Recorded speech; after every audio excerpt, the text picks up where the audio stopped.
आज मैले यहाँहरू समक्ष सजिलोसँग बन्ने अनि एकदमै मिठो हुने गुन्द्रुक र भटमासको झोल तरकारीको रेसिपी लिएर आएकी छु।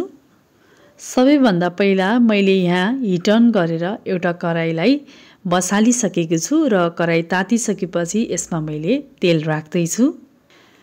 तेल हल्का तातिसकेपछि मैले यसमा भटमास राखेर भुट्दैछु।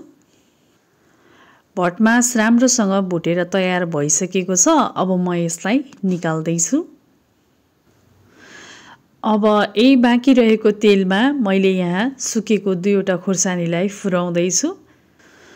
खुर्सानी हल्का फ्राई भइसकेपछि मैले यसमा प्याजलाई राख्दैछु र प्याज राखिसकेपछि यसलाई पनि एकैछिन भुट्नुपर्छ। प्याज गोल्डन ब्राउन कलरमा आइसकेको छ। अब चाहिँ म यसमा मसिनो पारेर काटेर राखेको टमाटरलाई राख्दैछु। त्यसपछि मैले यहाँ कुटेर राखेको लसुनलाई पनि राख्दैछु। अब यसमा थोरै बेसार, सानो 1 चम्चा जिरा धनियाको पाउडर र स्वादअनुसार नुनलाई राखेर राम्रोसँग चलाउँदैछु।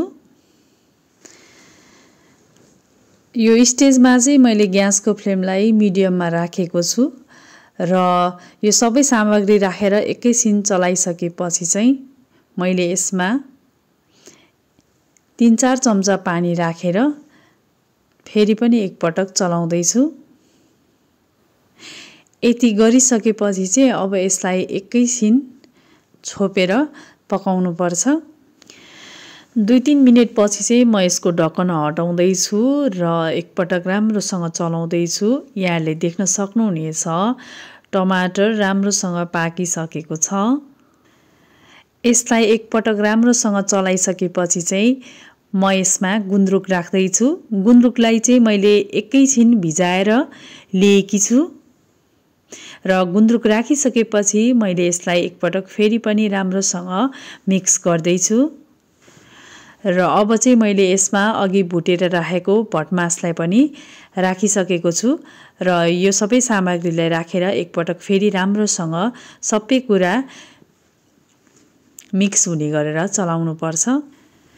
यदि हामीलाई गुन्द्रुक भटमासको तरकारी चाहिँ ड्राई नै खान मन लागेको छ भने यो स्टेजमा नै निकाल्न पनि सक्नुहुनेछ। तर मैले चाहिँ यहाँ गुन्द्रुक भटमासको झोल तरकारी बनाउन खोजेको भएर चाहिँ अब मैले आफ्नो आवश्यकता अनुसार चाहिँ म यहाँ पानी राख्दैछु र त्यसपछि यसलाई एकैछिन छोपेर पकाउनु पर्छ। यहाँले देख्न सक्नुहुनेछ यो तरकारी चाहिँ मज्जाले राम्रोसँग उम्लिसकेको छ। अब चाहिँ यो तरकारी बनेर तयार भइसकेको छ। एकदमै मिठो बास्ना आइरहेको छ।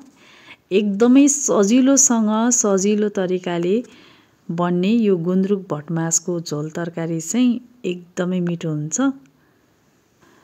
घरमा सजिलोसँग उपलब्ध हुने सिम्पल सामग्रीहरूको साथमा बन्ने यो झोल तरकारी बनाउन जति सजिलो छ खाँदा उत्तिकै मिठो हुन्छ। अब यो तरकारी बनेर कम्प्लिटली तयार भइसकेको छ। मैले हिट पनि अफ गरिसकेको छु। अहिलेको यो चिसो मौसममा तातो भातसँग गुन्द्रुक भटमासको झोल तरकारी एकदमै मिठो हुन्छ। यो सजिलोसँग बन्ने अनि विशेष गरेर अहिलेको यो जाडो मौसममा तातो भातसँग एकदमै मिठो हुने यो गुन्द्रुक र भटमासको झोल तरकारीको रेसिपी यहाँलाई कस्तो लाग्यो? यदि मेरो आजको रेसिपी मन परेको छ भने कृपया मेरो च्यानललाई लाइक, शेयर अनि सब्स्क्राइब गरेर मलाई सपोर्ट गरिदिनु होला।